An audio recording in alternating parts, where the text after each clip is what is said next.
पुराने जमाने में एक राजा बहुत ही न्यायप्रिय था। वह अपनी प्रजा के दुख दर्द में बराबर काम आता था। प्रजा भी उसका बहुत आदर करती थी।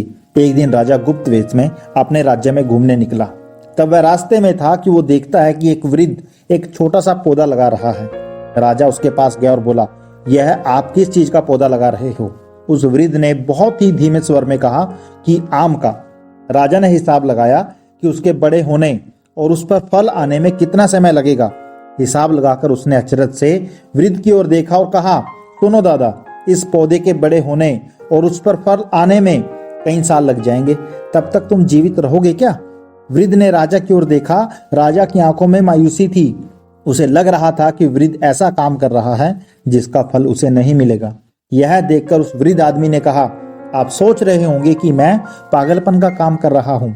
जिस चीज से आदमी को फायदा नहीं पहुंचता उस पर मेहनत करना बेकार है।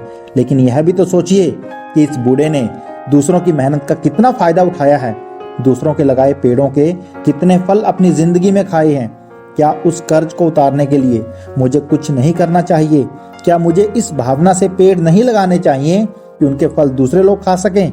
जो केवल अपने लाभ के लिए काम करता है वह तो मनुष्य स्वार्थी होता है। वृद्ध की यह बात सुनकर राजा बहुत प्रसन्न हुआ।